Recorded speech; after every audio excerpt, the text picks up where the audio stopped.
ठीक है, अब हम नेक्स्ट बात करने जा रहे हैं प्रिंसिपल ऑफ मैनेजमेंट में, जहाँ पर हमारे पास क्वेश्चन नंबर फर्स्ट है। क्वेश्चन नंबर फर्स्ट के बाद बोलता है प्रिंसिपल्स ऑफ मैनेजमेंट आर, प्रबंधन सिद्धांत होते हैं, क्या होते हैं? रिजिड रूल्स, सख्त नियम, फ्लेक्सिबल गाइडलाइंस, लचीले दिशा निर्देश, लॉज ऑफ नेचर, प्रकृति के नियम, या एग्जैक्ट फार्मूला, सटीक सूत्र।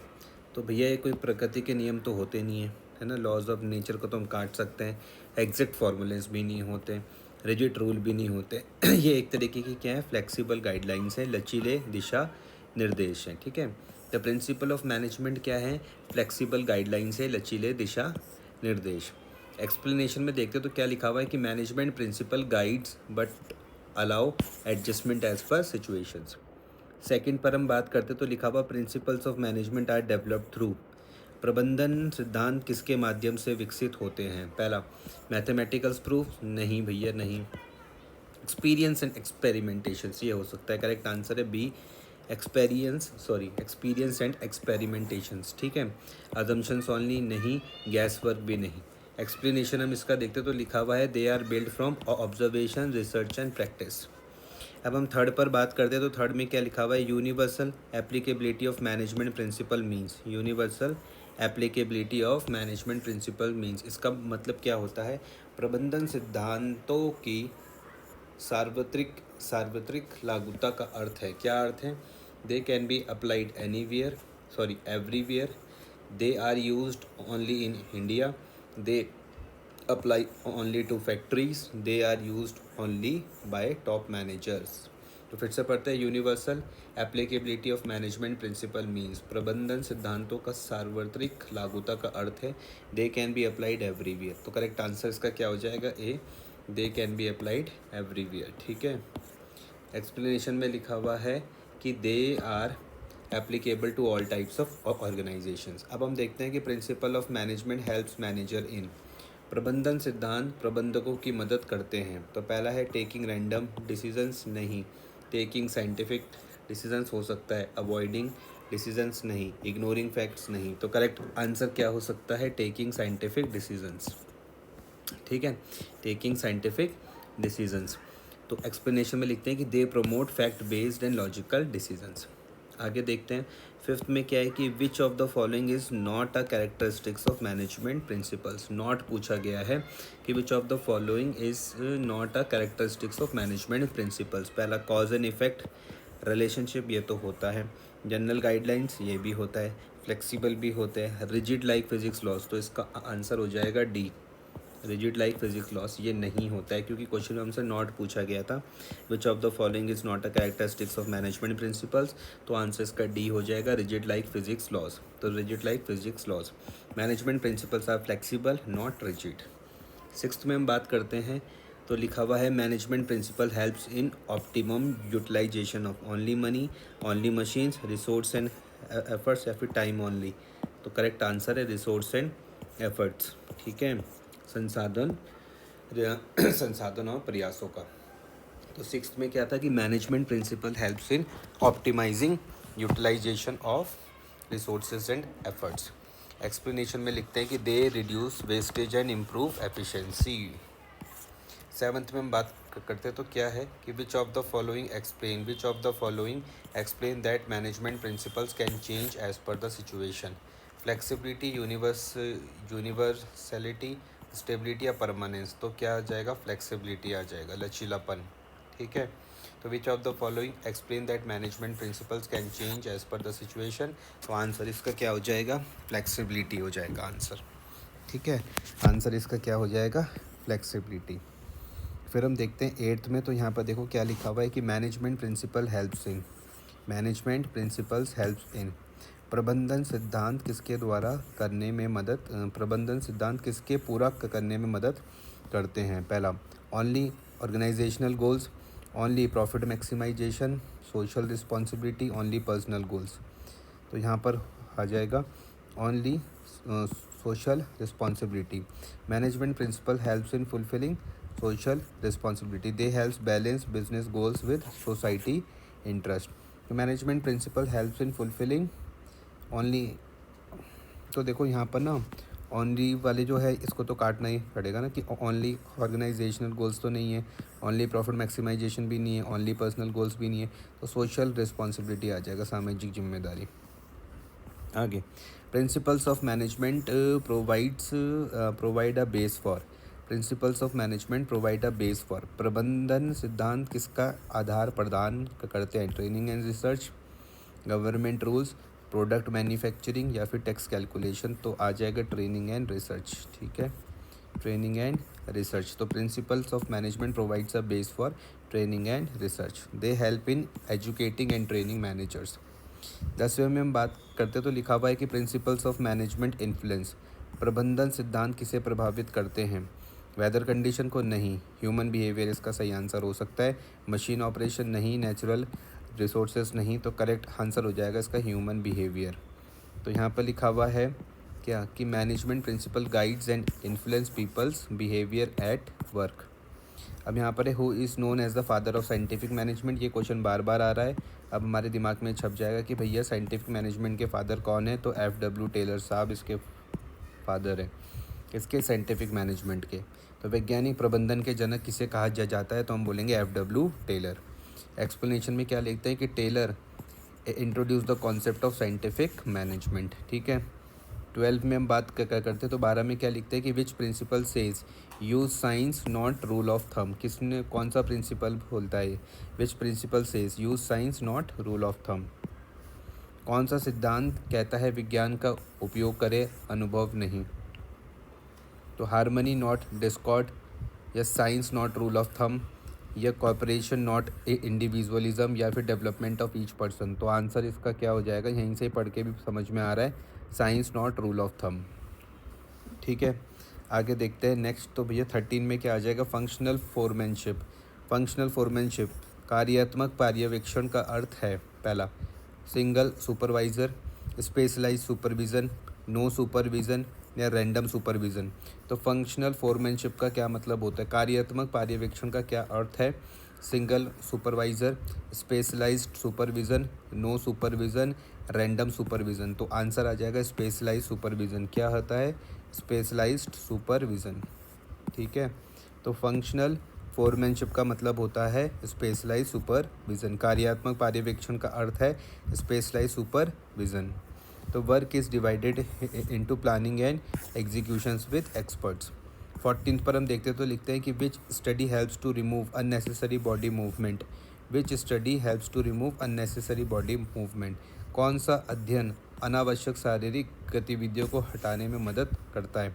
Method study, motion study, time study या फिर फैटिग स्टडी। तो आंसर है इसका मोशन स्टडी। क्या है? Motion study. तो इसमें लिखा हुआ motion study improve works efficiency. अच्छा, फिर है setting standard time to complete a task is called. Setting standard time to complete a task is called, किसी कार्य को पूरा करने के लिए मानक समय निर्धारित करना कहलाता है। Motion study, time study, fatigue study या मेथड स्टडी। तो नाम से ही पता चल रहा है टाइम स्टडी, नाम से ही पता चल रहा है क्या? टाइम स्टडी, ठीक है। एक्सप्लेनेशन में क्या लिखते हैं कि time study help set realistic work target. 16 में क्या है? Differential piece wage system means. Differential piece wage system का क्या मतलब होता है? तो अंतर वेतन प्रणाली का अर्थ है same wage for all, higher wage for efficient workers, lower wage for all, bonus only. तो यहाँ पर लिखते हैं कि higher wage for efficient workers, कुशल कर्मचारियों का लिए अधिक वेतन। फिर 16 के बाद में पहुँचता हूँ 17 में। तो 17 में लिखा हुआ है स्टैंडर्डाइजेशन का क्या मतलब होता है? स्टैंडर्डाइजेशन मीन्स मानकीकरण का अर्थ है, पहला सेटिंग एवरेज परफॉर्मेंस, औसत प्रदर्शन निर्धारित करना। दूसरा है setting uniform standards for tools, materials, methods, providing random wages या प्रोवाइडिंग अनलिमिटेड ब्रेक्स। तो यहाँ पर है स्टैंडर्डाइजेशन का मतलब है setting uniform standard for tools, materials, methods, setting uniform standard for tools, materials and methods. तो इसको क्या वो बोलते हैं? Standardization. Standardization reduce waste and increases efficiency. 18th में हम बात करते तो लिखते हैं फटीग स्टडी फोकसेस ऑन, थकान अध्ययन का ध्यान किस पर होता है? फाइंडिंग बेस्ट वर्कर नहीं, finding reasons of working fatigue या रिड्यूसिंग सैलरी या इंक्रीजिंग प्रोडक्शन कॉस्ट। तो यहाँ पर क्या आ जाएगा, finding reasons of workers fatigue. ठीक है। It help suggest rest breaks to maintain efficiency. ठीक है। It help suggest rest breaks to maintain efficiency. 19 पर हम बात करते हैं, which principle says maximum not restricted output. Maximum not restricted output कौन सा सिद्धांत क्या कहता है, अधिकतम सीमित नहीं उत्पादन। Science not rule of thumb, harmony not discord, maximum not restricted output, या कॉर्पोरेशन नॉट इंडिविजुअलिज्म। तो यहाँ पर तो यही आ रहा है, maximum not restricted output. Maximum not restricted output focuses on maximising production. ये कैसा क्वेश्चन था। 20 में which techniques identified the best way of doing work. कौन सी तकनीक कार्य करने का सर्वोत्तम विधि पहचानती है, method study, motion study, time study, या फटीग स्टडी। तो आंसर है इसका मेथड स्टडी। आंसर इसका क्या हो जाएगा, मेथड स्टडी। तो method study finds the most efficient work method. ठीक है। फिर उसके बाद हम चलते हैं 21 में। तो देखो 21 में क्या बोला गया कि who is known as the father of general management. ये तो सभी को पता है कि फादर ऑफ जनरल मैनेजमेंट कौन है, तो हेनरी फ्यूल साहब। इसका सी हो जाएगा। General father of general management कौन है, हेनरी फ्यूल। तो Fayol gave 14 universal management principle. 14 universal management principle दिए कि इन्होंने हेनरी फ्यूल ने। 22 पर हम बात करते हैं, which principal states one boss for one employees. किस सिद्धांत में कहा गया है एक कर्मचारी के लिए एक boss. Unity of direction, unity of command, discipline, या इक्विटी। तो आंसर आ जाएगा यूनिटी ऑफ कमांड। ठीक है। यूनिटी ऑफ कमांड में कहा गया है one employ should receive orders only from one superior. 23 पर हम बात करते तो लिखा हुआ है division of work leads to. कार्य विभाजन से क्या प्राप्त होता है, reduce productivity, specialization and efficiency, increase conflict, या वेस्टेज ऑफ रिसोर्स। तो सी और डी को तुम काट देते हैं, रिड्यूस प्रोडक्टिविटी को भी काट दो तो बी आ जाएगा, स्पेशलाइजेशन एंड एफिशिएंसी। ठीक है। एक्सप्लेनेशन में लिखते हैं कि division of work improves skill and output. 24 पर हम बात करते हैं तो 24 में क्या लिखते हैं कि which principle emphasize fair pay to employees. Which principle emphasize fair pay to employees. कौन सा सिद्धांत कर्मचारियों को उचित वेतन देने पर जोर देता है, रेमुनरेशन, डिसिप्लिन, ऑर्डर, या इनिशिएटिव। तो आंसर है इसका क्या, रेमुनरेशन। ठीक है। एक्सप्लेनेशन में लिखते हैं कि fair payment increases satisfaction and motivation. Next हम बात करते हैं Esprit D corps means. Esprit D corps का मतलब क्या होता है, बहुत इंपॉर्टेंट है, आने के चांसेस हैं इसके। एस्प्रिट डी कॉर्प्स का अर्थ है फाइनेंशियल रिवॉर्ड नहीं, टीम स्पिरिट होता है इसका आंसर। इसका क्या हो जाएगा, टीम स्पिरिट, टीम की भावना। ठीक है। स्ट्रिक्ट सुपरविजन नहीं होता, इंडिविजुअल फ्रीडम भी नहीं होता। तो आंसर इसका बी है, टीम स्पिरिट। एक्सप्लेनेशन में लिखा हुआ है कि it promotes harmony and unity among employees. Scalar chain refers to कार्मिक श्रृंखला किससे कहा जाता है, चेन ऑफ सप्लायर्स को, या फिर चेन ऑफ कमांड, या फिर चेन ऑफ कस्टमर्स, या फिर चेन ऑफ फ्रेंड्स। तो चेन ऑफ कमांड को क्या कहा जाता है, scalar chain. Chain of command को क्या कहा जाता है, स्केलर चेन कहा जाता है, याद रखना, ए हो जाएगा इसका answer. Formal line of authority from top to bottom. 27 पर मैं अगर बात करूँ तो लिखते हैं कि subordination of individual interest to general interest means. Subordination of individual interest to general interest means व्यक्तिगत हित का सामान्य हित में अधीनता का अर्थ है, पहला giving importance to personal goals, दूसरा giving importance to organisational goals, तीसरा इग्नोरिंग ऑल इंटरेस्ट, या फिर प्रमोटिंग पर्सनल प्रॉफिट। तो subordination of individual interest to general interest means व्यक्तिगत हित का सामान्य हित में अधीनता का अर्थ है giving importance to personal goals, giving importance to organisational goals, ignoring all interest, या फिर प्रमोटिंग पर्सनल प्रॉफिट। तो भैया इसका बी है, giving importance to organisational goals. क्या है इसका, बी है, giving importance to organisational goals. ठीक है। Organizational interest comes before individual interest. 28 को हम देखते तो लिखा हुआ stability of personnels leads to. कर्मचारियों की स्थिरता किसके लिए लाभकारी होती है, कर्मचारियों की स्थिरता किसके लिए लाभकारी होती है, हाई लेबर टर्नओवर, या बेटर एफिशिएंसी, या फ्रीक्वेंट हायरिंग एंड फायरिंग, या फिर रिड्यूस मोरल। तो बेटर एफिशिएंसी करेक्ट आंसर इसका क्या हो जाएगा, बेटर एफिशिएंसी। क्या हो जाएगा, बेटर एफिशिएंसी। तो stability of personnels leads to better efficiency. Stable workforce increases efficiency and loyalty. 29 पर मैं चल जाता हूँ तो allowing employees to take initiative helps in, allowing employees to take initiative helps in, कर्मचारियों को पहल करने की अनुमति देने से क्या होता है? कर्मचारियों को पहल करने की अनुमति देने से क्या होता है? पहला, reducing creativity, increasing employees engagement, increasing conflicts या फिर इंक्रीजिंग एब्सेंटिज्म।